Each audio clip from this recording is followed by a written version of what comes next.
Melhor assim? Acho que tá. Estamos ao vivo, finalmente? Estamos ao vivo. Alguém conectado aí que possa dizer que está enxergando tudo direitinho? Estão nos ouvindo? Nos ouvindo, nos vendo?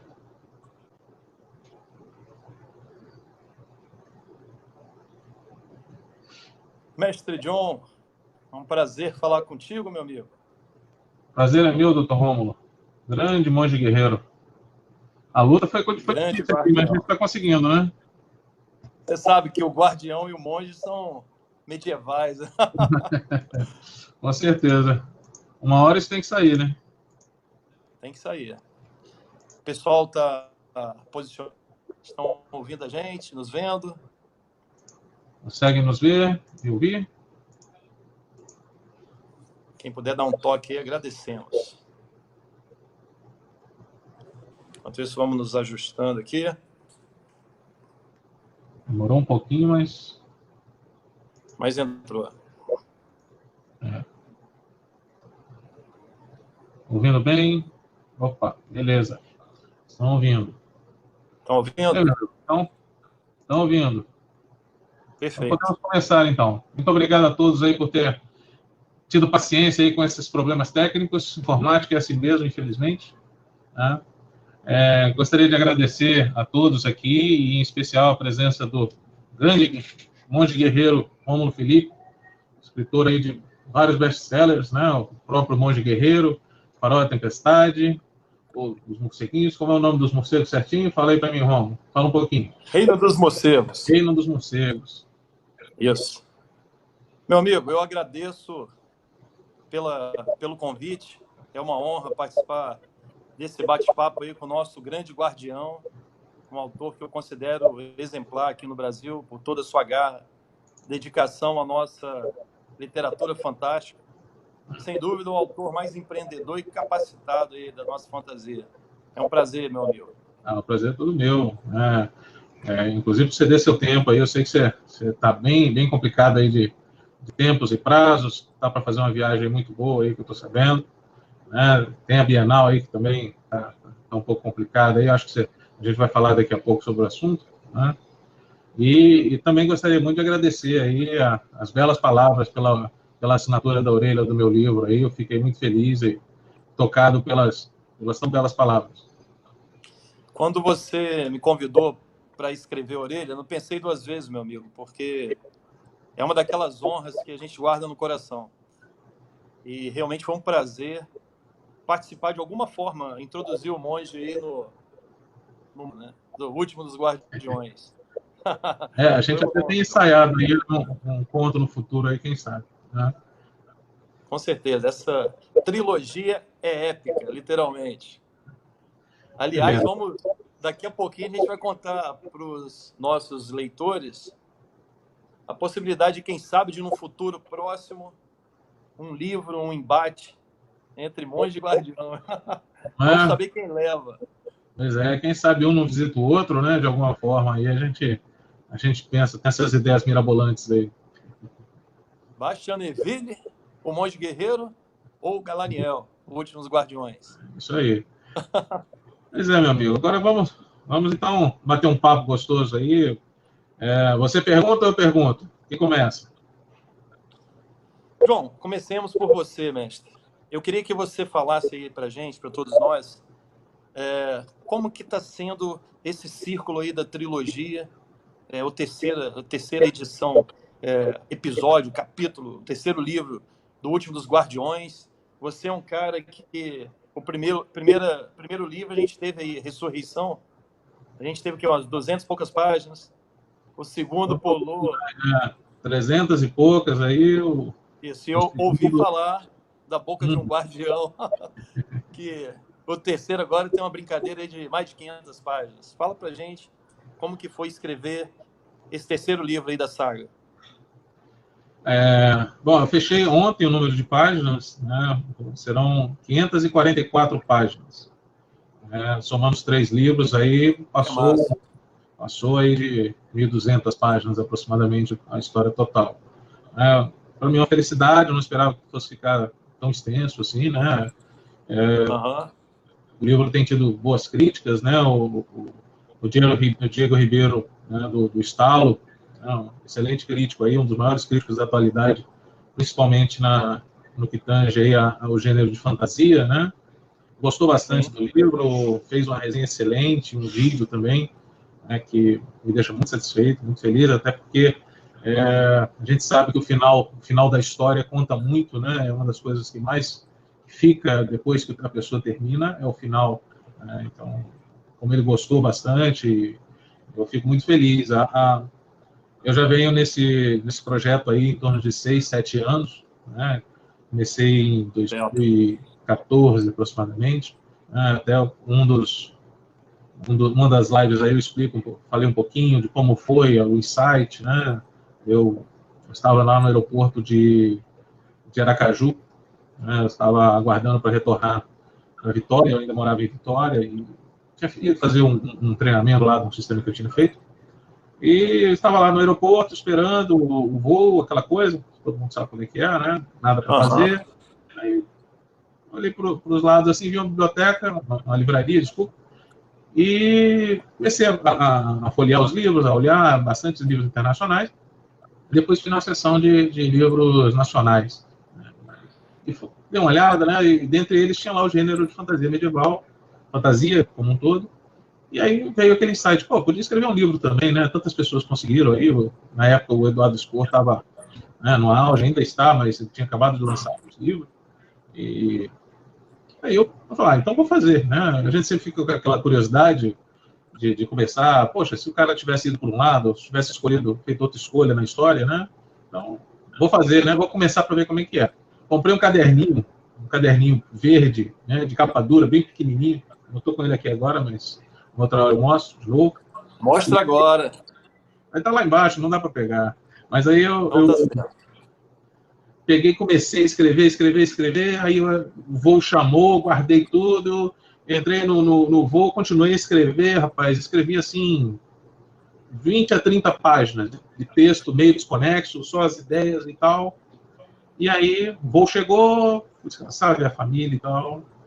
Era uma sexta, né? E aí, no domingo, peguei o livro e aí comecei a dar uma olhada, a colocar as ideias em ordem.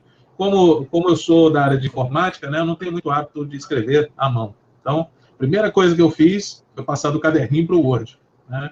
E aí comecei a fazer o esqueleto da história, bolei. O livro 1 foi o livro mais demorado, justamente porque eu estava construindo a ideia, né, a ideia toda da história. Além disso, eu nunca tinha escrito um livro de literatura, né, só tinha escrito livros técnicos, manuais, etc. Então, era um mundo novo. E isso assim, foi muito rico. Né? Mas escrevi o livro 1, foi difícil, né, o início assim, é meio conturbado. Depois é que você vai pegando ritmo, vai criando a sua forma de fazer, a sua ideia. Né? O livro 2, vou dar uma encurtada porque eu tenho certeza que a gente volta nessas perguntas. Né? Então, o livro 2 já foi um pouco mais fácil, porque a ideia como um todo já estava montada e eu simplesmente tinha ali que criar a história com base naquela parte do arco. Né?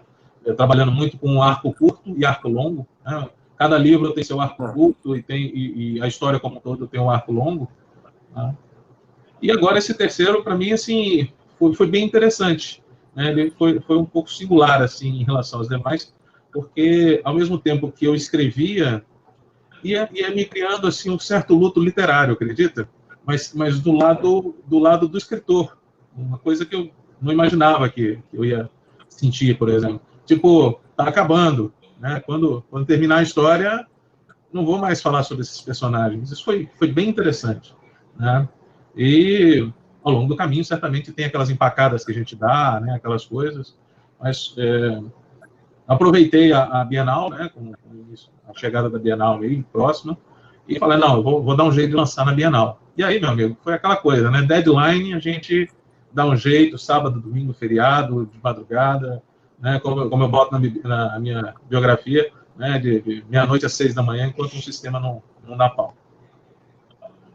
Com certeza, João. É sempre uma jornada para o escritor quando a gente está imbuído de registrarmos as nossas obras, de levarmos o nosso universo para os leitores, né? Porque é uma coisa muito nossa, né? Da nossa cabeça, um universo ali bem amplo, bem expansivo, e a gente tem incumbência de alguma forma, de secar isso para os nossos leitores, né? Para que eles também integrem o nosso universo, os nossos personagens.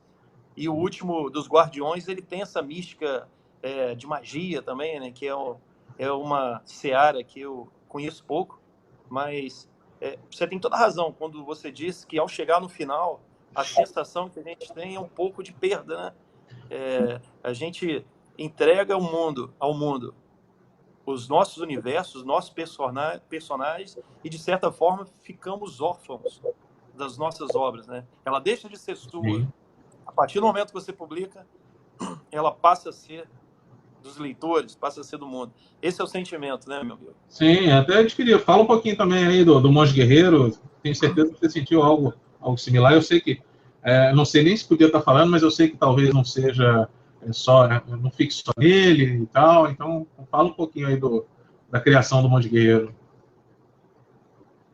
É um processo interessante, porque eu tenho um pouco mais de 30 anos de jornalismo impresso. Então, assim, eu escrevo jornalisticamente desde garoto, né? Embora lá para os meus 10 anos já escrevia crônicas e versos, perdão, e a partir dos 13 eu integrei o jornalismo no jornal semanal do interior, lá da minha cidade natal, Cachoeiro e tal. Então, assim, eu demorei 30 anos para escrever um livro. E agora não quero parar mais, a lista está grande e eu me cobro pelo menos 2 livros por ano, a partir de então. Os contratos que eu tenho. Então, Eu tô sabendo aí que tá um atrás do outro, tá frenético o ritmo. bora escrever. E falando rapidamente do Monge, o jornalismo, como vocês sabem, ele me levou a visitar muitos castelos aí pela Europa. Na verdade, trabalhar na Europa e cobrir eventos, eu sabia que queria escrever uma jornada grandiosa dos Cavaleiros Templários. E por isso eu pesquisei os castelos, mas não sabia qual seria o gancho, que é o que a gente chama de jornalismo, né? Aquela ponta de lança que vai puxar a sua obra. Quando eu descobri a questão das relíquias sagradas, historicamente, né, o transporte delas, a pedido do rei da França, Luís IX, eu vi aquilo num rodapé de um livro de história lá na Itália. Eu falei, caramba, eu tenho aqui a minha linha que eu quero seguir.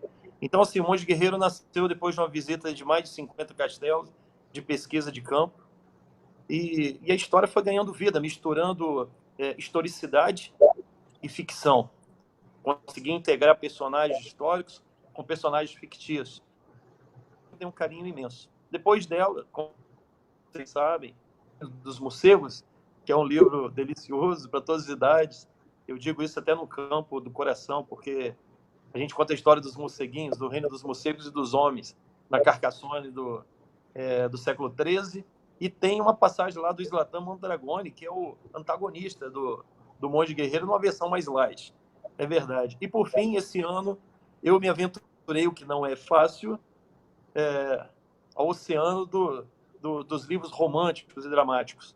Isso para um livro, para um autor de fantasia, você imagina, né? Como dar soco em pedra.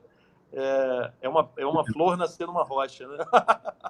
Então, assim, escrevi com o coração também, fechei esses 3 primeiros livros, estou trabalhando em outras frentes. Tenho 2 livros aí escritos, não publicados ainda, um deles espiritual, que eu vou complementar com a minha visita agora a Jerusalém, Israel, uma grande jornada, e um outro bem infantil mesmo, que conta uma história de uma menina apaixonada por leitura. E atualmente, meu amigo, mais daqui a pouquinho, eu estou iniciei a escrita do meu drama chamado Pássaros Negros na Neve. Esse é um livro realmente que sofrível, mas que também tem um final bem interessante. Enfim, a gente fala da guerra na Itália. E é isso, João. Só para complementar, sem mais delongas, eu lembro que quando eu finalizei de escrever O Monge Guerreiro, eu senti uma exaustão, exaurido, por conta de toda a jornada. Um livro que começa praticamente em Jerusalém e finda no Reino de Veneza, com uma grande batalha, reunindo 8 exércitos, um dragão, papa, reis, imperadores, um universo de 50 mil soldados. Então, assim, eu lembro que quando eu acabei de escrever O Monge, eu me senti exaurido, entendeu? Essa que é a verdade, muito cansado, esgotado, mas valeu cada esforço, meu irmão. Com certeza. Eu também tenho essa experiência que quando a gente termina, né, de escrever, e principalmente, tenho certeza que você fez toda a pesquisa histórica, né? Com o Último dos Guardiões eu fiz uma pesquisa histórica voltada para a época medieval, mas eu também tenho o livro, né, que é Lendas Brasileiras, o Potiguar, e com ele eu fiz toda uma pesquisa histórica também, né, ali aprofundada, analisando documentos, cheguei até a pesquisar via internet na biblioteca lá de Coimbra, né, a gente tem muito pouco material sobre os índios, sobre os nossos índios, e às vezes você está no meio de uma determinada narrativa ali, né, escrevendo um capítulo, aí você se depara assim, como é que o índio se casava? Aí pronto. Lá se vão 2 semanas de pesquisa para você ver como é que os índios se casavam, como é que era, né, como é que era o cortejo, como é que era uma negociação, como é que o pai da noiva recebia as coisas. Então, assim, às vezes você, no meio da escrita, você quebra a sua narrativa ali, quebra, né, o insight, a inspiração do momento, porque você tem que parar e fazer aquela pesquisa específica daquele determinado detalhe para trazer realidade à sua obra. Né? No caso do Último dos Guardiões, não tinham coisas assim, tão voltadas para um tema específico, mas, por exemplo, quanto tempo um cavalo cavalga? Né? Qual a distância que ele percorre? Né? Passei por isso. Pois é, qual a altura que você necessita para enxergar determinada distância, né? Dada a curvatura da Terra? Lamento aí os terraplanistas, mas eu acredito que, né, os planetas são globos, né, e aí você tem que, né, a cada altura você tem que verificar a curvatura do planeta. Verdade, meu. Detalhes aí, né, milhares de detalhes. Fazem a diferença, né? Porque a gente escreve ficção, mas quando você lida com obra de fantasia medieval, mesmo quando... Lógico que a gente tem a facilidade, por exemplo, isso é legal a gente passar aí para os nossos leitores e telespectadores. Existe diferença, João. Uma vez a gente, Chaba do Livro, junto com o Faustini e outros amigos, você vai lembrar, e naquela oportunidade a gente conversou sobre criação de universos. Por exemplo, O Último dos Guardiões é um mundo criado por você, e você vai falar disso, baseado na Idade Média, obviamente, né? Que sempre é o cerne da fantasia medieval. O Monge Guerreiro, ele de fato é um advento da Idade Média. Então eu realmente não tenho muitas liberdades, embora tenha inserido o dragão na obra, mas olha como são as coisas. Rômulo, um livro com viés histórico, mesmo sendo de fantasia, mas que é um dragão, baseado na Idade Média.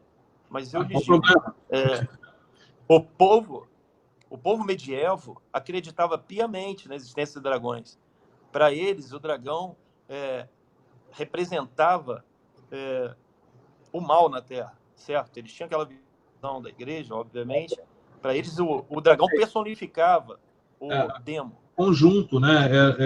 Eu vi um mundo desses documentários, ele é um conjunto de todos os males, assim, inclusive dos animais, né? Escorpião, com serpente, com águia. Então, eles estão buscando aí esse consciente coletivo do que personificaria o mal, né? Para poder criar o dragão. Tanto que ele existe em várias culturas, né? Não é só eurocentista, né? Até no Brasil, aqui, nós temos o boitatá, que também é considerado aí o nosso dragão. Com certeza. E dentro disso, João, que a gente conversou, botando o nosso monge aqui... capa bonita, hein? Só botar um pouquinho mais para trás, que não está pegando ela toda, não. E aí. Agora... Mais para cima um pouquinho. Essa é a capa da nossa edição de luxo da Cavaleiro Negro, do Monge Guerreiro. Quero mandar um abraço aí para o nosso amigo Ado, o editor lá da Cavaleiro Negro. É uma edição linda, né? Vou fazer um mexão aqui, né, João? Claro. Olha que guarda, pessoal, que coisa linda. É um livro bem trabalhado, né? Trabalhado com todo carinho. Olha isso. Fantástico. E aqui a frase do nosso Diego Ribeiro, que eu soube que também vai escrever aí no novo Guardião, não é isso, João? Isso aí, ele tá na quarta capa lá, já postei aí no Facebook, tem a quarta capa, tem os dizeres dele aí, ele ficou muito satisfeito. Eu acho que o meu livro já ganha aí um start muito, muito bom, né? Com a sua orelha e a recomendação do Diego, acho que qual autor poderia escolher, né, querer mais uma coisa melhor, né? Eu fico muito satisfeito aí, agradeço a ambos, né, a gentileza e o apoio. Agora, essa capa aí ficou muito bonita aí do Monge Guerreiro. A antiga também era maravilhosa, mas essa aí, né, capa dura, tem um outro acabamento aí, ficou muito Verdade, bonito. né? E essa, tem que confirmar que é verdade. E essa edição italiana do Sim. nosso Vamos ver se eu Monge acerto. Guerreiro, que lá na Guerreiro ou Itália, Templário? Isso? Guerriero Templário, isso. Guerreiro ou Templário? Guerriero Templário. Olha, lá na Europa, gente, não é pra falar não, tudo bem, a edição brasileira, ela está no topo dos livros de fantasias nacionais, com capa dura, guarda, fitinha e tudo mais. Agora, quando a gente entra no mercado europeu, você pega, por exemplo, olha isso, olha que espetáculo, que é a edição da Newton Compton Editora, da italiana. Aqui a gente tem uma sobrecapa, olha isso, capa dura, um papel especial. Então, assim, é um livro trabalhado com muito carinho aqui, algumas críticas, né, algumas frases. Enfim, é uma edição que eu tenho muito orgulho. Depois de Jerusalém, no começo de setembro, agora eu estou viajando, vou dar uma fugidinha lá para Roma para visitar a minha editora, ver as novidades e visitar as livrarias também, para, com um pouquinho de orgulho, um montão, na verdade, poder ver meu livro lá. Porque é uma honra, né, meu irmão? Como autor nacional, a gente conseguir um mercado lá fora não é fácil. Nem aqui dentro, né, João? Deixa eu aproveitar também, eu vou fazer o meu merchan aqui. Então, apresenta para nós aí, João. Esse aqui é o livro número 1, né? Ele saiu pela Novo Século, né? Talentos da Literatura Brasileira. O livro ficou muito bom, muito bem acabado também. Né? O livro 2, deixa eu tirar o reflexo aqui da luz. O livro 2 aqui também. Tem um detalhe interessante nesses 2 primeiros livros, é que essas duas imagens aqui, eu entrei em contato com um filipino, né? Sei o primeiro nome dele, o segundo nome é meio complicado, Caesa alguma coisa, né? Ele que me perdoe, mas realmente o nome é complicado. E as capas são fantásticas, né? Infelizmente, o terceiro livro, ou felizmente também, porque o terceiro livro, a capa ficou muito bonita também, né? Eu, através de um contato que eu tive na Comic Con Experience, né, sentei, minha mesa ficou do lado do desenhista chamado Jack Jedson. Né? Ele já desenhou para DC, para Marvel, e ele me mandou o contato do colorista, né? Porque o pessoal tem muito isso, né? Um desenha e o outro só faz a parte, o outro colore, o outro coloca os balões, né? No caso de revistas em quadrinho. E aí eles fizeram a capa, né? Aqui eu estou só com a capinha mesmo. Terceira capa aí. Dos Guardiões. Aqui está os dizeres do nosso grande Diego Ribeiro. Né? Muito bom.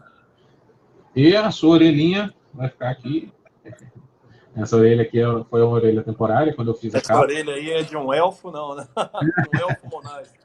Pois é. E também, né, peguei e mandei traduzir o último dos Guardiões, o primeiro livro, né, Last of the Guardians.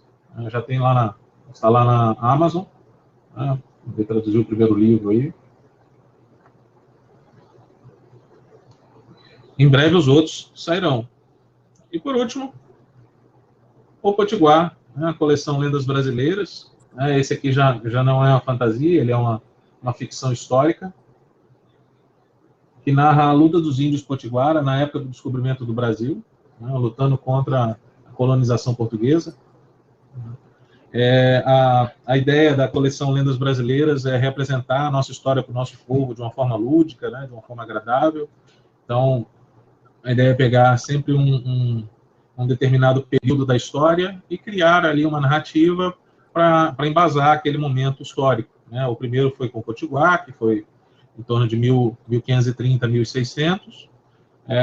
O segundo, a ideia ainda está em formação, mas provavelmente será a invasão holandesa, né? Então, será de 1.600 a 1.650, 1.680.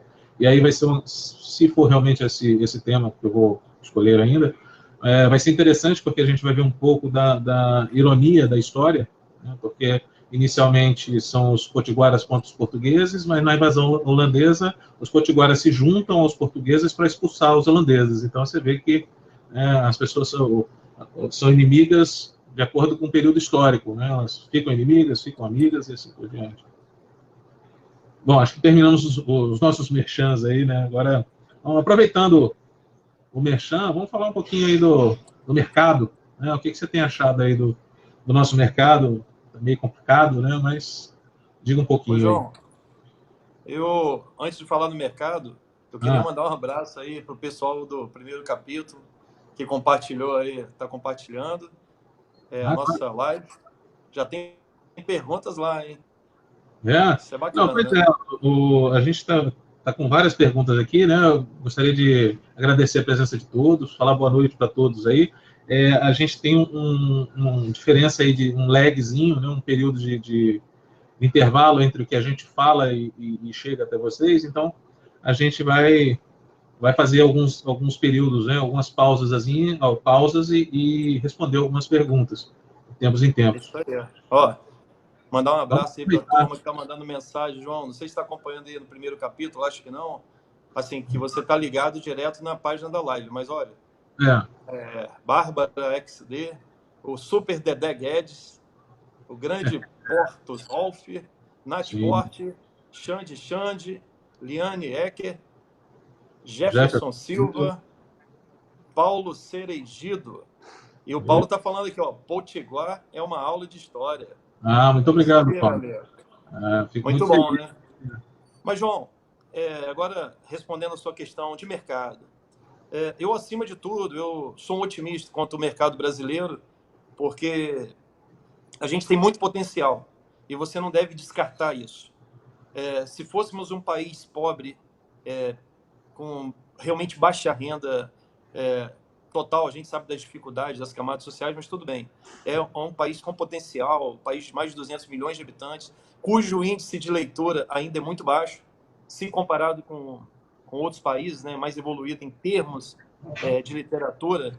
Por exemplo, quando a gente pega o Chile aqui do lado e a Argentina, eles leem em torno de 3 vezes mais do que o Brasil.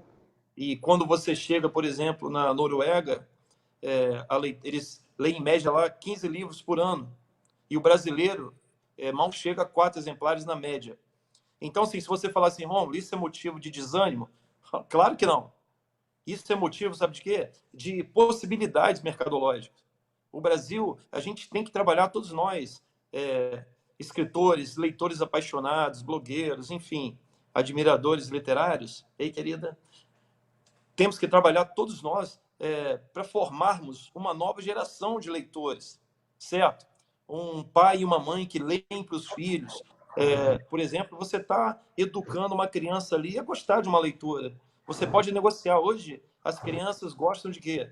De jogar videogame, certo? Eu tenho um moleque de 12, 13 anos que ele curte também ficar jogando videogame dele. Mas qual é a proposta? Olha, filho, você vai jogar 1 hora por dia e você vai ter um bônus no final de semana se ler um livro. Você compra o livro, dá para ele, um livro mais light, enfim. A gente tem que instigar essa criançada. Então, assim, a gente está atravessando um momento difícil no mercado de transição, grandes editoras passando dificuldades, outras grandes se renovando. Por exemplo, eu tenho muito orgulho de ter lançado e ter fechado um contrato com a Novo Conceito com relação ao Farol, porque é um grande selo que está se reinventando. Eu tenho muito orgulho de ter publicado o Monge pela Cavaleiro Negro, porque não é fácil. Quem critica não entende as dificuldades que é fazer um livro dessa qualidade de impressão, desse naipe. Então, assim, é um mercado em transição. Livraria, mas lojas online estão abrindo. Mas eu amo o livro impresso. Eu amo pegar o livro impresso, cheirar, ler, certo? Eu amo estar numa livraria escolhendo meu livro. Mas Então, assim, João, em síntese, eu acredito no soerguimento econômico do Brasil, porque é um baita de um país, no seu auge, é a quinta economia mundial. Eu acredito. E com esse erguimento vai virar o crescimento da leitura, virar o crescimento. Agora a gente tem muito caminho ainda para trilhar, para reduzir custos de livros, tornar livros mais baratos e tal. Agora, João, dentro da sua pergunta sobre questões de mercado, eu queria lhe perguntar o seguinte: você publicou os 2 primeiros Guardiões pelo selo respeitável, que é da Novo Século, certo? Só que nesse terceiro volume, você optou, sabiamente, por fazer uma ação coletiva, através do cartaz e tudo mais. Então, o que eu quero te perguntar é o seguinte: o que o levou a tomar essa atitude? Como você atitude que eu apoio. Obrigado. Bom, como você mesmo disse, né, o mercado está difícil e, infelizmente, acabamos não chegando a um acordo ao Novo Século. E, assim, eu queria lançar o livro agora para a Bienal. Então, já tinha ficado meio em cima para ver com a editora. E cheguei à conclusão, né, o Potiguar, ele é inteiramente independente, né? A única coisa que eu paguei aqui foi a revisão, né? Até a capa foi eu que fiz aí, marretando no Photoshop. Então, eu vi que é possível hoje em dia, né, para quem, como nós, assim, já mexe um pouco com informática, já teve contato com gráfica. Então, assim, você acaba conseguindo fazer a diagramação. Opa! Tudo bem aí? Monge caiu. Monge caiu. Mas aí cai tranquilo, sem problema. Só levantar Pedir desculpas aí, João. Pedir desculpas a você e o pessoal, porque eu precisei adequar meu celular aqui de última hora. Ia fazer no computador. Estou fazendo celular aí, amigão. Tranquilo. Então, como a gente já tem um pouco mais de facilidade, né, em mexer com diagramação, com os softwares de computador e etc., então, por que não fazer? Resolvi encarar essa também, do Último dos Guardiões, aí, o terceiro livro, fazer de forma independente para poder lançar agora na Bienal. Eu queria lançar agora na Bienal, porque senão aí talvez ficasse só para a próxima Bienal, lá em São Paulo, aí envolve muito mais custo, complicado, né? E, assim, você sabe que a gente sempre sofre cobranças, né? O pessoal, cadê o terceiro? Cadê o terceiro? Eu tinha prometido para o ano passado, infelizmente não deu, não foi possível, né? E resolvi lançar o terceiro livro agora, e aí eu pensei, poxa, eu participei de muitos eventos no ano passado, né? Foram mais de 20 eventos diferentes. Esse ano participei de poucos, esse ano eu estou mais tranquilinho. E assim, o que eu tenho notado é que, infelizmente, os eventos acabam principalmente os eventos de livro, tá acontecendo uma canibalização, né, dos livros. Um livro é 10, depois passou para o livro é 5, depois passou 3 por 10. Quer dizer, o pessoal está vendendo o preço do quilo do papel, né? E você tem todo o custo para ir num evento, lançar, divulgar, né? Eu acho ótimos os eventos, porque você tem um contato direto com o público, né? Lá, quando a gente foi na Bienal aí no Rubem Braga, aí em Cachoeira de Itapemirim, foi excelente, né?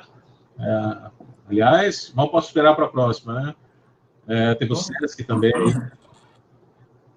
Você ia falar alguma coisa? Então, você complementou isso, a resposta? Foi uma super Bienal a Rubem Braga, foi épica. Ano que vem tem mais, com certeza. O nosso Dedé Guedes, ele está fazendo uma pergunta aqui. Posso lançar? Pode. Como funciona o processo criativo de vocês para criar histórias, personagens e universos? Manda essa aí. Pode responder, João. Eu? Bom, cada autor tem o seu estilo, né? A gente sempre cita muito, acho que foi o George Martin, né? Que fala do jardineiro e do arquiteto, né? O jardineiro é aquele escritor que vai escrevendo a história e vendo até onde ela vai, né? O Stephen King falou que para ele a história é como se fosse um fóssil. Ele vai apenas removendo a areia, né, para identificar o esqueleto. E o arquiteto não. O arquiteto quer tudo bem definido, né? Ele precisa saber o início, o meio e o fim da história. Ele precisa subdividir a história em tópicos, né? No primeiro livro, eu comecei um pouco como jardineiro, né? Desde do insight ali que eu escrevi bastante, e logo no início, enquanto ainda estava aprendendo a como fazer esse novo universo da escrita, eu fui escrevendo a história. Escrevi bastante, aí de repente cheguei a umas 100 páginas. Mas aí eu comecei a sentir aquela necessidade de estruturar mais, né? Eu, como sou da área de exatas, né, de informática, eu senti falta assim de uma estrutura. Aí eu parei, né, peguei a história toda, já tinha a história toda, analisei se eu ia fazer 1, 2 ou 3 livros. Eu vi que seria melhor fazer 3. Depois eu quero falar um pouquinho especificamente sobre essa questão de fazer séries, né? Porque, assim, o pessoal fala, vou falar logo, né? O pessoal diz que quem escreve fantasia gosta muito de trilogia, né? Por que vai sempre escrever trilogia ou duologia, ou por que não fica num livro só, né? A fantasia, de um modo geral, ela necessita de você ter um prólogo, né? Você precisa primeiro criar o seu universo e depois colocar uma história nele que vale a pena, né? É diferente, né? Não desmerecendo nenhum outro gênero, nem enaltecendo o gênero de fantasia, mas você primeiro precisa criar um embasamento todo do seu universo, se você não vai fazer efetivamente aqui na Terra, num dado período histórico, que aí entra a pesquisa histórica, né? Mas no caso de uma fantasia, você precisa criar esse universo. No meu caso, até calendário eu criei, né? E nunca mais eu faço outro. Eu fui publicar. Mas é por isso que, então, no primeiro livro, você meio que divide a história principal e a criação desse universo. Por isso que você precisa de um segundo, de um terceiro, ou o George Martin precisa de 10, 12, sei lá quantos aquele velho precisa para escrever o Games of Thrones, que eu acho que nunca vai terminar, porque, né, cada ano que passa ele fala que ainda vai terminar. Faltam 2 livros ainda. Mas, enfim, com relação a séries, né, assim, quando eu fiz o livro, eu defini que vai ser uma trilogia. Para mim, isso fazia todo sentido por causa da história, né? O tamanho da história, como eu disse, criação de universo. Mas isso, para um autor iniciante, no meu caso, na época, foi um erro, né? Assim, para quem está iniciando, não recomendo, não faça, porque assim, o nível de dificuldade é extremamente maior. Você tem que pensar nessa questão do arco curto e do arco longo, deixar ganchos de um livro para o outro, se comprometer em lançar livros com a frequência mais curta possível para que as pessoas possam acompanhar, né? Não fique um intervalo muito grande. E, principalmente, é muito difícil uma editora apostar em um autor novo para fazer uma série, né? Devido a justamente essa dificuldade que eu falei, de criar a história, de criar esses arcos curtos e longos e deixar ganchos, cliffhangers, etc., muitos autores desistem no meio do caminho, né? E aí a editora vai ficar com uma obra inacabada, né? Então, não recomendo a fazer trilogia de início. Voltando à sua pergunta, né? Então eu resolvi, dessa vez, esse ano, não ficar fazendo participando de tantos eventos, porque o canibalismo está muito grande e isso envolve custo, a participação, né? Tem a participação no evento, né? O ticket do evento, tem a estadia, traslado, alimentação, etc, etc. Carregar aquele monte de mala com livro, porque livro não é revista em quadrinho ou uma coisa leve, né? Não que revista em quadrinho seja muito leve, mas o livro é livro, né? Carregar 40 livros é uma mala pesadinha. E aí, às Verdade. vezes, você faz o evento e não tem um resultado legal, não paga o custo de você ter participado no evento, por exemplo. Tudo bem, você está fazendo investimento, mas você não pode fazer investimento ad eterno, né? Você precisa, uma hora, reduzir um pouco esse investimento. E aí, voltando à questão do financiamento coletivo, eu resolvi, né, criar esse financiamento coletivo, justamente para poder atingir um maior número de pessoas, não só as pessoas localizadas num determinado evento, né, atingir mais pessoas, tornar mais conhecido o trabalho, né, o financiamento coletivo, ele facilita muito, porque as pessoas podem entrar lá no site, né, no caso do meu é o Catarse, né, www.catarse.me/guardião sem acento. Você pode entrar lá, você vai ler sobre o projeto todo. Eu botei informações sobre cada livro. Depois eu detalhei bem as recompensas que existem no financiamento coletivo. E aí, o que são as recompensas? São kits que você monta, né, que eu montei. Você pega na compra de um livro 1, do livro 2, mais o colar do Último dos Guardiões, sai por X. Só os 2 livros, sai por Y, e assim por diante. Então, você tem a opção de escolher dos kits, um ou mais kits, que mais lhe agrada, né? E esse kit vai chegar para você pelo correio. E a pessoa ainda tem a opção de dividir até 6 vezes no cartão de crédito ou pagar no boleto. Né? Aí o boleto é à vista. E que isso a gente não consegue fazer no evento. Eu não consigo dividir para a pessoa em 6 vezes no cartão de crédito lá no evento. Né? Você só consegue fazer isso num site maior, num formato diferenciado, que é uma venda em maior quantidade. E por isso eu decidi fazer o Catarse, né, fazer o financiamento coletivo. E as pessoas têm a chance de participar, de apoiar o projeto, da forma como acharem melhor. Tem recompensas lá desde R$10 até R$500, depende do que você vai querer. Né? À medida que o preço aumenta, a quantidade de itens da caixa vai aumentando. Eu vou colocar os e-books dos 3 livros. Hoje em dia só tem o e-book do livro 1. Então eu vou fazer o e-book do livro do 1 novamente, porque o livro 1 que existe é com a editora. Eu vou fazer o e-book do livro 1 com a minha edição. Vai ter o do livro 2, vai ter o do livro 3. Quem comprar o e-book vai receber, só que só vai receber em dezembro, porque agora eu estou trabalhando para fazer o físico, né? Então depois eu vou convertê-los em e-book. Estou colocando a novidade também, que cada vez mais as pessoas estão gostando, e também tem um lado social, né, de inclusão social, que é o audiobook. Então, eu vou fazer o audiobook do livro 1, do livro 2 e do livro 3, né, para pessoas que têm deficiência visual, vão poder ouvir os livros. Ou então, para quem gosta de ouvir no carro, dirigindo, né, ou então no metrô, no ônibus, vai poder botar o fonezinho ali e ficar ouvindo. E, além disso, tem uma série de produtos, né, de materiais, que todos eles são relacionados aos livros. Você tem caneca, camisa, bottom, pôster, vários pôsteres, inclusive o mapa colorido.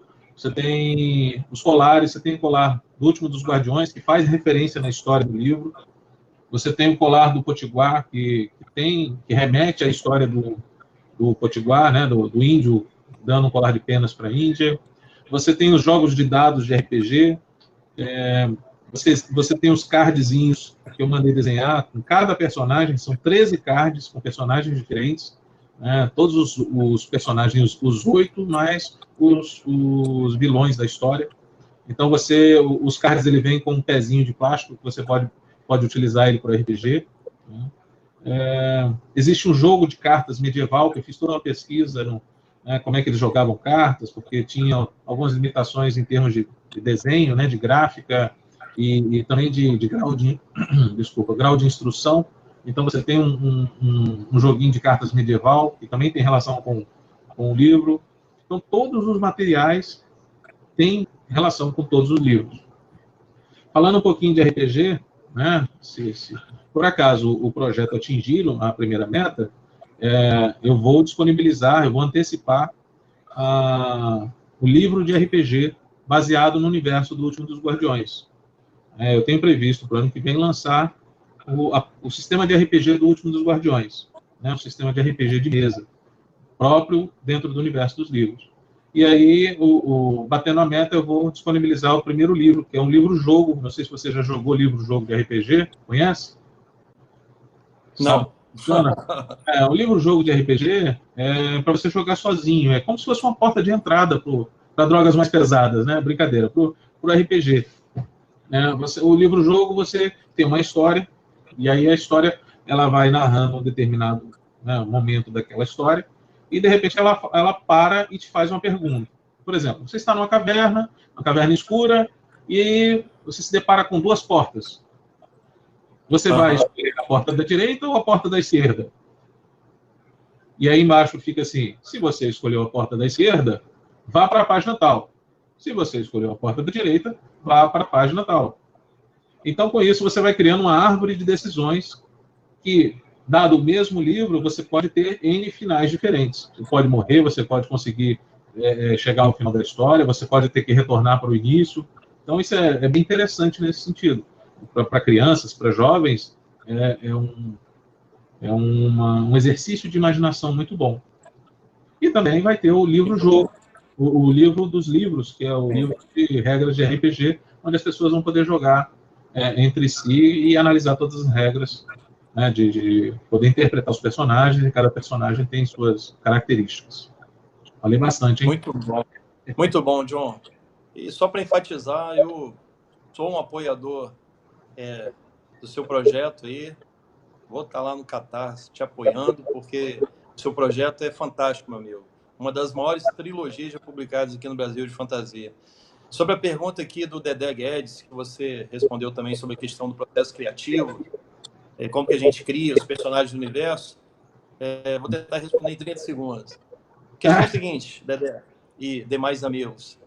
Primeiro, eu tenho um insight. Por exemplo, em setembro do ano passado, eu e minha esposa estávamos no alto das Dolomitas, na Itália, sentado num banco, na neve, jogando maçãs para os corpos. E ela começou a brincar, a declamar, né? Pássaros negros na neve. E eu gostei muito daquela frase dela. Falei, o quê? Ela, pássaros negros. Então, assim, a partir dali, minha cabeça começou a movimentar. A gente desceu, visitou guerra e pimba. Eu já tinha um esqueleto de uma história. Nos dias seguintes, a gente dirigindo, fomos construindo. Ela me ajudou muito, minha companheira. A gente foi construindo essa história juntos. Então, Dedé, primeiro você tem um insight, que é a ideia. Certo? Vou escrever um drama na Segunda Guerra, nas Dolomitas, blá, blá, blá. Aí depois, com esse esqueleto, você vai montando a personalidade dos personagens, os trejeitos e tudo mais. É igual um vinho, entendeu? Ou um couro, né? Que precisa ser curtido com o tempo. Um vinho precisa repousar. O processo não é algo que a gente tem uma ideia, vai lá, senta e escreve. É um processo que realmente ele precisa ser aprimorado, como uma boa espada deve ser afiada, né? Para ter um corte preciso.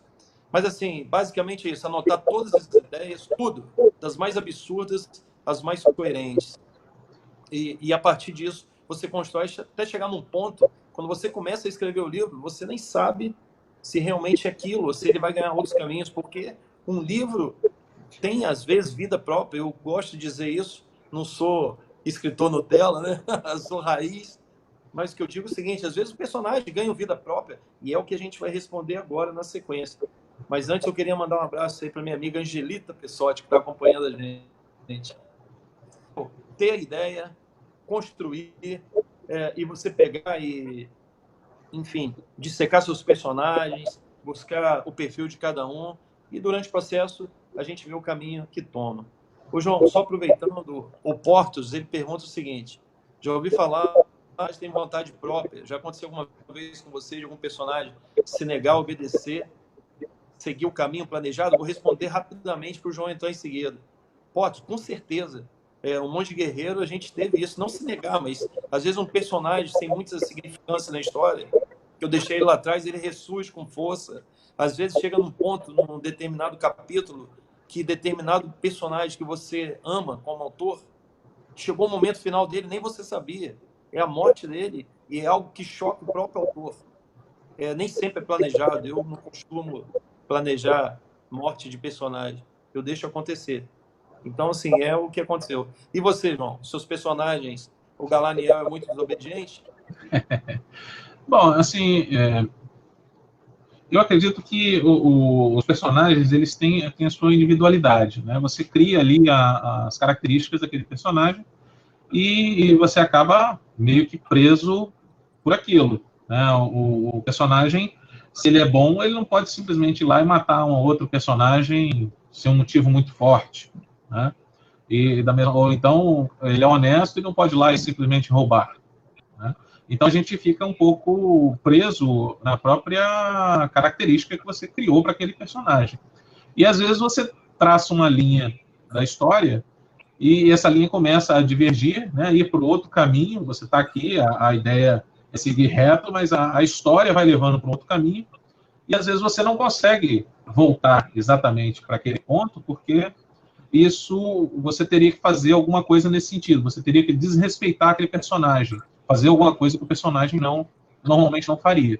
Aí você acaba tendo que fazer um ajuste na sua ideia inicial para lá na frente conseguir retornar a um determinado ponto e dar seguimento. Então é bem assim, o personagem tem vida própria para mim nesse sentido, né? E eu acredito que você está fazendo uma criação, né? Essa criação é da sua imaginação, mas não é algo, não é tipo matemática, 2 mais 2 igual a 4. Então você sempre vai ter que fazer um ajuste, você sempre vai ter que levar em consideração uma série de fatores que acaba fazendo com que o personagem determine um pouco da história e não só você. Não sei se eu respondi muito bem, mas é mais ou menos. Respondeu muito bem, meu amigo.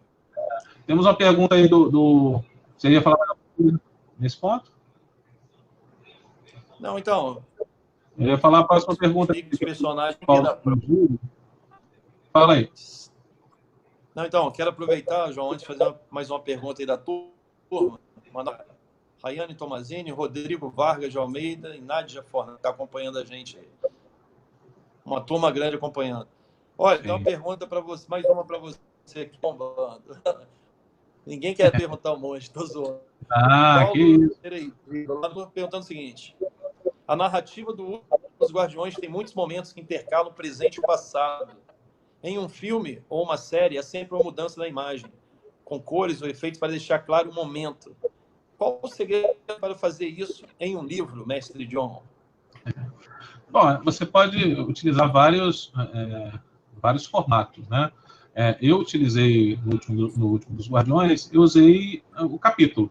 Né? Um capítulo era no presente, outro no passado, e fiquei intercalando para que o leitor se acostumasse.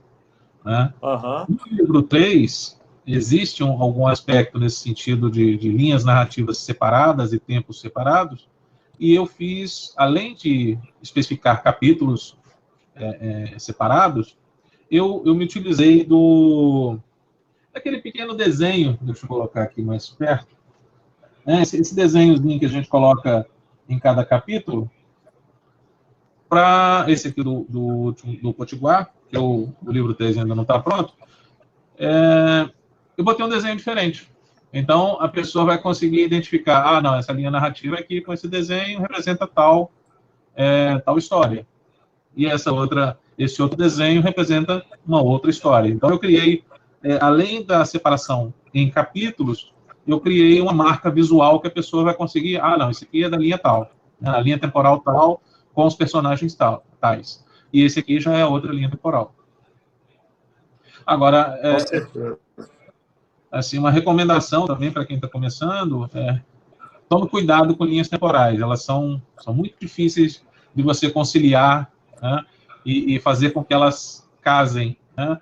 O primeiro livro, eu tive que fazer algumas modificações em capítulos, né, a ordem dos capítulos, para que o presente e o passado fossem se fechando. Né? Você lia alguma coisa, por exemplo, no presente, em que eu falava um determinado assunto, e criava essa expectativa. Por exemplo, o que é a fenda? Aí, no capítulo seguinte, na linha temporal do passado, eu explicava o que era a fenda. E assim por diante. Ou seja, eu criava no leitor essa curiosidade e fazia com que ele lesse o próximo capítulo, o próximo capítulo, o próximo capítulo. Né? As próprias linhas temporais criavam o cliffhanger, que é justamente esse desejo de continuar, não parar a história naquele momento. Sim. E, João, interessante essa questão que você está colocando. É sempre um desafio a gente trabalhar com lapso temporal, né, questões de tempo. E esse é um desafio que eu estou encarando agora, inclusive, com Pássaros Negros da Neve, porque é um drama que vai ter uma parede aí paralela entre a década de 40, final da Segunda Guerra, e a década de 70, 3 décadas depois. Então, assim, é um desafio, mas acho que o autor tem que encarar isso de boa, é o que você falou, com a maior simplicidade possível, sem complicar e colocando elementos que façam com que o leitor possa discernir entre o passado e o presente. Meu amigo, aproveitando toda essa questão aí, o pessoal está acompanhando a gente, a Liana Ecker, leitora aí da fantasia número 1 do Brasil. Né? Ganhou um sorteio e comprou e leu todos os livros. Impressionante. Ô, João, vamos falar um pouquinho sobre algo importante para a turma que está nos acompanhando, que é a nova geração de fantasia no mercado brasileiro. Alguns nem tão jovens assim, né? Como a gente, mas tudo bem. Aqui, ó, nossos cabelos brancos que eu digo, né? É verdade. Eu digo isso pelo seguinte, quando você pega 20 anos atrás, pessoal, a gente tinha aí um naipe de 3, 4, 5 autores de fantasia no Brasil com algum destaque, certo? Vocês sabem, aquela turma que é jovem também, mas é da velha guarda, né? André Bianco, Spor, essa turma que está um passo à frente da gente em termos até de tempo de fantasia, entre outros. Agora, interessante dizer o seguinte, hoje a gente tem uns 100 números de autores de fantasia no Brasil, como se aflorasse uma nova geração de escritores fantásticos. Você sabe disso, João, porque a gente já fez alguns eventos, é uma turma muito grande, é uma turma especial, daria para a gente apontar aí fácil 30 autores de fantasia que estão no mercado aí da nova guarda, né, da dos jovem bons, guarda. Né? 30 dos bons, né? Exatamente, uma galera super antenada, tirando eu e você, o resto é tudo gente boa que escreve bem. Mas, assim, brincadeira para antenada, com livros para vários segmentos da literatura fantástica, isso é interessante, né? Então, assim, é preciso que nós, autores e leitores, porque todos os somos, né, leitores, que apoiemos a turma. Por exemplo, a gente vê projetos aí interessantes no Catarse, mas também nas livrarias, como tem um monte, tem os seus livros que ainda estão lá sendo vendidos, os primeiros os 2 volumes. Então, assim, é preciso apoiar o autor nacional, não porque é um autor nacional. É preciso porque a gente está falando de uma boa literatura, uma ótima literatura. A minha estante é dividida entre autores estrangeiros e autores nacionais, dividida em termos de quantidade. Sabe por quê? Temos excelentes autores aí no mercado, e jovens em todos os estados, Espírito Santo, Rio de Janeiro, São Paulo, Sul, Nordeste, seja o que for, para todos os tipos e todos os gostos. Então, pessoal, esse é o recado que eu quero deixar para todo você que é leitor apaixonado por literatura e fantástica, nesse caso específico. Apoie o autor brasileiro, não por piedade, mas por capacidade. Com entendeu? certeza. E vocês têm que observar que, sim, eu li um livro de um autor nacional que eu não gostei. E quantos internacionais você já leu que você não gostou? Né? Você tem que apoiar a literatura nacional e não analisar assim, esse é um livro bom por ser nacional. Não, esse é um livro bom porque tem uma boa história. A literatura nacional, a gente está tendo uma gama maior de autores que, se vocês não apoiarem, eles vão desanimar e desistir. Né? E aí a gente sempre vai ficar com os internacionais e reclamando que não tem literatura nacional boa. Ora, se o pessoal não apoia e as pessoas não compram, como é que o autor nacional vai poder escrever e vai se especializar em determinados segmentos? Né? Como o Rômulo bem disse, não é por piedade, mas é simplesmente porque você está vendo uma boa história, você vai poder ter uma oportunidade, uma chance muito maior de ter o contato com esse autor, né? Ele vai poder ir nos eventos muito mais do que você pegar um Stephen King até ele vir aqui no Brasil para você poder enfrentar filas quilométricas e pegar uma assinatura dele. Né? Você vai poder encontrar o Rômulo Felipe na Bienal Rubem Braga no ano que vem. Pegar lá seu autógrafo com os 20 livros que ele já vai ter escrito até lá. Não é mesmo? Aí é só o Stephen King. Não dá para o monge, não. Então, assim, apoia essa proximidade, né, João? Oi? Tem essa proximidade mesmo, essa possibilidade de você conversar, nem que seja pelo Message, pelo Facebook, Instagram, mandar uma mensagem. E o Todo autor autor, com o seu responder, né? devido tempo, vai responder, né? Com certeza. É importante essa proximidade, e um detalhe assim importante, que às vezes a pessoa não observa, é que os livros internacionais são excelentes, mas existe no meio aí uma tradução, e por melhor que o tradutor seja, há uma perda, né, no momento dessa tradução. O humor do americano é diferente, o humor do inglês é diferente, a forma como eles vivem, né, o cotidiano deles é diferente do nosso. E quando você pega um livro do autor nacional, você sente essa diferença. Você percebe que aquela escrita está mais próxima de você. Então, assim, fica a nossa dica aqui. Apoie, né? Nós temos vários, não é só o meu projeto no Catarse, nós temos vários, nesse momento nós temos vários autores no Catarse, seja de literatura, seja de quadrinhos. Né? Recentemente teve o Catarse aí da Cristina Pezel, da HQ que ela criou baseada no livro, da Ana Lúcia Merege, também, através dos livros dela, que ela lançou lá junto com a editora Draco. Então, assim, é importante vocês apoiarem e valorizarem a nossa literatura. Exatamente. A gente tem... E o autor brasileiro, ele é um forte, né? Só para complementar. O escritor brasileiro é um forte acima de tudo, porque a maioria deles pergunta assim, trabalha... qual a principal característica que o autor brasileiro tem que ter, eu falo perseverança.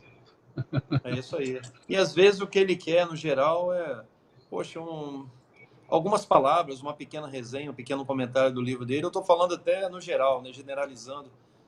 Bem ou mal, é importante que você dê um feedback para os autores. É excelente, né? Quando a gente recebe um feedback do leitor, né?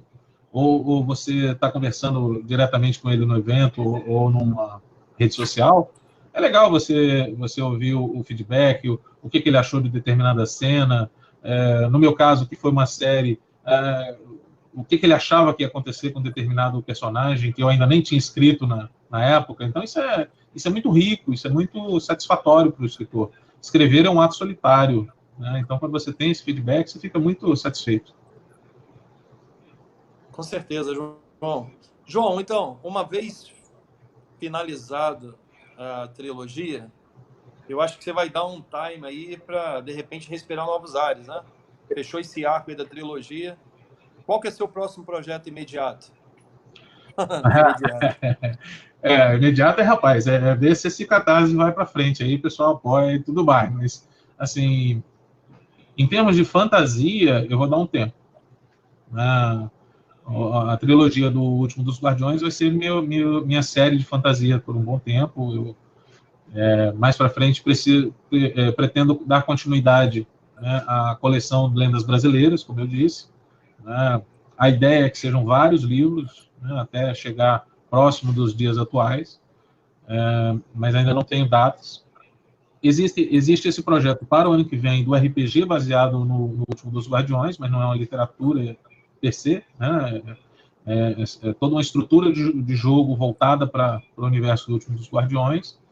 Eu tenho um projeto de fazer 2 HQs do Último dos Guardiões, o nome da HQ será Os 8, né, que serão histórias dos 8 ali no período das guerras que aconteciam no livro 2, então é como se fosse um spin-off aí nesse sentido. Agora, de livro, né, além das lendas brasileiras, eu vou escrever para outros gêneros. Né, eu tenho como a gente estava até conversando sobre isso outro dia, né, como trabalhar com os insights enquanto você está escrevendo outros livros. Lembra? Outro dia a gente bateu um papo aí nesse sentido. E, assim, você está ali escrevendo, por exemplo, você está escrevendo Pássaros Negros na Neve ali, e vem assim, poxa, eu podia escrever sobre a viagem à Lua, né? Mas, poxa, que legal. Aí você cria todo aquele insight em cima do Viagem à Lua, como trabalhar isso, né? Aí a gente conversou. No meu caso, eu pego essa ideia, escrevo ela todinha lá no arquivo, né? Tudo que eu tiver sobre a ideia, guardo e depois eu continuo, né? Como eu fiz aqui, continuo escrevendo no último dos Guardiões. Então, assim, eu tenho atualmente 7 ideias, né, poderão se tornar livros, que tem os gêneros guerra contemporânea, sci-fi, tem também livro policial, um outro voltado para serial killers. Então, assim, ideias a gente tem várias, né? Vamos ver, assim, a ordem ainda de quais eu vou atacar primeiro, quais eu vou dar continuidade, não tenho, não. E você? Pessoal, o homem, o nosso guardião é uma máquina. Eu só estou nas ideias, você está lançando livros, meu amigo. Uma hora eu chego lá. Você também. Eu aconselho, com certeza, você migrar para uma outra área literária, porque faz muito bem também a gente ser eclético como autor. Por exemplo, esse aqui, deixa eu mostrar para vocês aí, é o nosso Farol e a Tempestade. Recua um pouquinho. Afasta Tá bom? um pouquinho. Tá indo? Afastar. Aí. Beleza. Tô com duas câmeras aqui, não sei qual delas, mas enfim. O Farol lancei pelo Novo Conceito, me fez um bem danado, tanto é que vou escrever outro drama agora, Pássaros Negros, né, na Neve. E na sequência vamos ver o que acontece. Faz muito bem você navegar por outros mares, né, meu amigo? Isso é importante. Eu queria mandar um abraço para o Rodrigo Vargas de Almeida, meu amigão lá de Caxias do Sul. Pô, o cara é fenomenal, cara. Comprou o meu livro na Itália, vocês acreditam? Um brasileiro aqui de Caxias. Que legal. Isso é bacana. Mandar um abraço para o meu irmão Rogério Felipe, Liana Carvalho, minha amiga, e meu amor, Svetlana Bertolo, que está nos acompanhando. Esse homem apaixonado, rapaz. Esse monge apaixonado, tem que ser, né? Tem que valorizar. Minha guerreira, minha companheira. Ô, João, você acha que esse segundo semestre, no geral, em termos de lançamento da fantasia, vai ser melhor? O nosso amigo Diego Ribeiro tem preconizado aí notícias ruins no que tange lançamentos, né? A gente vê grandes editoras partindo para fomento coletivo no Catarse, como você está fazendo. Mas isso, nós estamos falando de grandes editoras. Você acha que, eu particularmente, acho que esse não é o caminho para as grandes editoras. Esse é o caminho para autores que desejam fazer e capitanear suas obras. Agora eu sou... Você não acaba esgotando o canal. Contra as grandes editoras. Concordo. Você tá falando, o financiamento coletivo são projetos que você quer tornar realidade que, de outra forma, seriam muito difíceis de se concretizar. Uma grande editora não necessita de um financiamento coletivo para lançar uma obra, né? Ela pode trabalhar com um formato de pré-venda, por exemplo, né? Ela pode tentar outros formatos que não financiamento coletivo, né? Eu acho que eles estão partindo para um canal que é mais assim para o autor independente, para o criador, né, para o artista independente, conseguir viabilizar seus projetos que o mainstream não faria. Com certeza. E sobre o segundo semestre, eu acho que, infelizmente, a gente ainda não está no fundo do poço, infelizmente. E como eu te disse, tem uma luzinha no fim do túnel? É um trem vindo. Caraca, não, por aí. Enquanto as pessoas não se conscientizarem de que um livro aqui no Brasil não custa R$10, se ele está por R$10, quem fez está ou tomou já prejuízo, né? Recentemente eu estive num evento desses e eu comprei um livro de capa dura, formato grande, capa texturizada, acabamento de primeira qualidade. Estava lá na pilha de R$5. Aí você para pensar, é impossível um livro daquele custar R$5. Então, certamente, a editora, o autor, né, a gráfica, talvez não a gráfica, mas o editor, o produtor, tomou muito prejuízo, mas muito prejuízo. Verdade, João. No livro daquele ali. Você puxou um gancho interessante. Aquilo ali é um prejuízo absurdo que quem trouxe para o Brasil, né, um livro importado, quem trouxe para o Brasil certamente vai pensar 20 vezes antes de trazer outro sucesso, que lá fora é sucesso e aqui encalhou. Verdade. E quando você tocou nessa questão das feiras de R$10, é importante debatermos isso, porque, veja bem, é o sonho de todo leitor e autor, inclusive, e editor, disponibilizar livros baratos, mas não é por aí, pessoal. Infelizmente, essas feiras de R$10 representam a falência do mercado livreiro. Essa aqui é a mais pura verdade. Porque R$10, sabe o que é? O cara da feira comprou, deu R$4, R$5, comprou preço de quilo de papel. E não é justo medir uma obra pelo quilo do papel. O peso do papel. A pessoa que vendeu porque quis liberar o depósito dela. Ela estava pagando aluguel lá do depósito, ela preferiu se livrar do material por qualquer valor para poder deixar de pagar o depósito. Então você para pensar, é prejuízo total. E aí quem é que vai lançar um livro novo correndo um risco absurdo desse? De tomar um prejuízo desse tamanho? Não, é complicado, é arriscado. Editor nacional, né? Uma editora investindo no autor nacional. Aliás, aproveitando essa deixa, João, olha como é fácil, galera, uma editora grande investir em autor nacional. Eu, graças a Deus, estou com meus contratos aí com a Cavaleiro Negro, com a Novo Conceito, com a Newton Compton na Itália e outras coisas vindo. Mas o que eu digo é o seguinte, uma editora, quando tem que comprar os direitos de um autor internacional, best-seller ou não, ela paga lá a luvas do projeto do cara. Depois tem que pagar a tradução.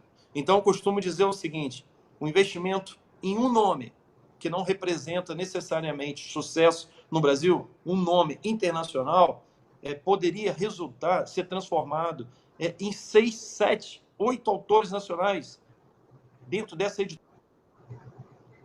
Opa! Peraí, perdemos um pouquinho a conexão. Vamos ver se tem mais algumas perguntas. Mandem perguntas aí enquanto isso. Eu vou respondê-las enquanto o nosso amigo retorna. Continuar falando do meu livro? Ok. Bem, o que eu posso falar agora do terceiro livro, né? Para quem já leu o primeiro livro, aí, respondeu agora, caiu aqui, mas ele já caiu ali, já vai retornar. Enquanto o primeiro livro falou um pouco sobre o passado e a situação que o Galaniel se encontrava nesse momento, né, de vida, aconteceu uma série de problemas para ele no primeiro livro e ele tem que encontrar a forma de conseguir vencer essas limitações, esses problemas que aconteceram. O segundo livro fala um pouquinho sobre a história dos oito, né, como eles surgiram, por que eles são esses grandes guerreiros da atualidade, né, quem são os oito, por que eles são conhecidos nas 5 cidades, por que Galaniel é o líder que é, né, o guerreiro, o personagem principal, né, o relacionamento entre eles. No livro 1 você consegue ver o relacionamento. Opa! O monge voltou. Vamos ver se eu consigo colocá-lo aqui.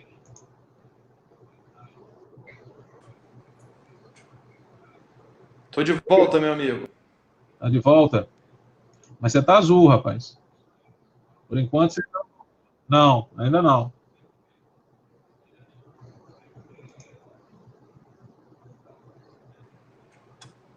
Entra de novo, Romulo. Então, né, no livro 2 é sobre o passado deles, como criar esse relacionamento, essa amizade, né? Eles são irmãos de guerra, né? Vendo aí a morte de perto, dia a dia, lutando contra os demônios. E no terceiro livro,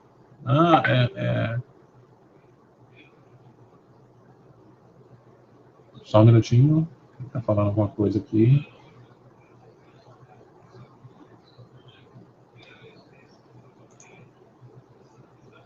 Vai passar um vídeo para vocês que ele está com problemas. Então, vamos falar só rapidamente aqui e a gente encerra. Então, no primeiro livro, tem a linha temporal de presente e passado, que elas vão se tocando, né, se interrelacionando. No livro 2, dá continuidade à linha temporal do passado, explicando quem são eles, por que eles são tão amigos. E no livro 3, retoma a linha do presente, né, e dá continuidade à conclusão da história, né. Os guerreiros vão em busca das armas primeras que eles precisam para tentar lutar contra Balcatar e sua... Opa, voltou. Deixa eu só terminar aqui. No livro 3, eles vão em busca aí do Balcatar, né? Lutar contra ele na fenda lá, contra os demônios. Né? E para isso eles têm que passar por todo um processo aí de localização das armas primevas e ver se realmente essas armas vão ser suficientes para poder vencer esse grande vilão aí do final. Bem-vindo de volta, meu amigo monge. Os dragões... foi a saidinha do monge. Os dragões tentaram te impedir, mas você conseguiu retornar aí. O Zlatan Mondragone estava na área. Não é? Mas, João, eu queria aproveitar aí, antes que meu sinal caia de novo, meu amigo, e vou deixar as palavras complementares com você, mas queria mandar um abraço para todos que participaram e dizer o seguinte, pessoal, apoiem essa obra magnífica que é o último dos Guardiões. O João está lançando aí o seu projeto da trilogia lá no Catarse. Apoiem, porque merece. É um trabalho magnífico. É alguém que tem o meu apreço, o João é o meu amigo, mas acima de tudo, pelo profissional empreendedor que é. O cara não é fácil. Eu acho que hoje no Brasil é o autor que mais participa de eventos. Sua escrita é primorosa. Seus livros são muito interessantes, muito mesmo. Então, assim, estão em níveis nacionais. Eu tenho certeza que essa trilogia vai trilhar o caminho do sucesso lá fora. Então, enquanto isso, eu já tenho os 2 primeiros números, vou fechar o meu apoio, porque eu quero o meu box também na minha estante. E valeu, pessoal. Muito bom falar com todos vocês, Guardião. Obrigado pelo convite, tá, meu irmão? Muito obrigado, Romulo. Agradeço a você aí, a sua participação, né, seu apoio aí é fundamental. E conte comigo aí para o que você precisar também. E tenho certeza que o Pássaros Negros na Neve, em breve, aí vai estar em todas as livrarias para o nosso deleite. É isso aí, irmão. Tamo juntos. Valeu. Valeu. Um abraço, pessoal. Um abração. Eu vou pode encerrar, meu amigo. Toca a bola aí, Guardião. Beleza, valeu. Um abração. Um abraço, valeu. Vou só responder aqui uma última pergunta aqui, que apareceu aqui, que é do Paulo Cerejido, né? Como conseguir dar destaque para tantos personagens ao mesmo tempo? Realmente isso foi um desafio, né? Os personagens, embora o Galaniel seja o personagem principal, o livro conta com 8 protagonistas, né? Fora os vilões, né? São 8 protagonistas, e você criar um diálogo para isso sempre tem sido um desafio. Você não pode cometer aliterações, né? Tipo, ele disse, ele falou, ela falou, e aí você tem que ficar usando sinônimos e tem que ficar mudando o texto de forma que as pessoas consigam conversar e você consiga identificar o que cada um está falando conforme o seu linguajar, a sua forma de falar. Isso realmente é difícil. Quando você tem muitos protagonistas e eles interagem muito e ao mesmo tempo, é bem complicado você fazer esses diálogos. Eu ralei bastante aí, estudei bastante sobre essa questão de diálogos, e mesmo assim a gente nunca fica tão satisfeito, né, por ter conseguido, ou faltou aqui, ou eu podia ter feito de uma forma diferente, né? Isso aí é aquela eterna busca da melhoria. Mais alguma pergunta, pessoal? Vou esperar aqui alguns segundos para ver se aparece mais alguma pergunta, para a gente poder encerrar. Afinal, já seguramos vocês muito tempo aqui, já tem bastante tempo de live. E quero agradecer novamente a participação de todos aí, todas as perguntas feitas. Falar um pouquinho só finalizando aqui um merchan um pouquinho, né? Quem puder e gostar do trabalho, ou já tiver lido o Último dos Guardiões, quem não leu pode entrar no site www.joaopaulosilveira.com.br, baixar os primeiros capítulos do livro, lá, dar uma olhada, dar uma lida. No meu canal do YouTube, você também consegue, tá tudo no joaopaulosilveira.com.br, lá você consegue acessar todas as minhas redes sociais. Existem os trailers dos livros, você pode assistir a todos os trailers, cada livro tem um ou mais trailers, baixar os primeiros capítulos, dar uma lida. No YouTube, eu estou fazendo uma série, estou lançando um vídeo, comecei lançando todo dia, e agora estão 3 vídeos por semana, chamado Minuto da Literatura, e aí eu falo aproximadamente 1 minuto sobre vários assuntos do livro, sem dar spoiler, mas falando um pouquinho mais, né, construindo um pouquinho mais desse universo do Último dos Guardiões. Você pode baixar o aplicativo para celular, né, um aplicativo gratuito, você baixa para Android, e nele você põe sua data de nascimento, ele fala quando você nasceu de acordo com o calendário do livro, você põe seu nome, ele traduz para a língua tribal do livro, você responde algumas perguntas e com base nas suas respostas ele ainda fala qual casta do livro você pertence. E né? No financiamento coletivo, você pode acessar pelo www.catarse.me, catarse.me/guardião sem acento. E lá você pode apoiar, né, escolher qual a recompensa que você acha mais interessante, que você gostaria de receber. Os 3 livros, você pode, para quem já tem 1 ou 2, você pode comprar o 3 apenas, ou você pode comprar o 2 e o 3, e aí esses livros vão vir com box, né? Eu estou fazendo um box com o maior carinho, um box todo especial para você poder colocar os 3 livros na sua estante. Além disso, já falei sobre todas as outras recompensas. Deem uma olhadinha lá, apoiem a literatura nacional, não só a minha, como a dos colegas escritores aí. Vamos ver se tem mais alguma pergunta. Não, finalizamos. Muito obrigado. Nossa próxima live é no próximo domingo, às 20 horas, às 19 horas, perdão, domingo, deixa eu ver aqui, dia 25, no domingo, às 19 horas, com um outro convidado que ainda será anunciado em breve. Um grande abraço e até a próxima.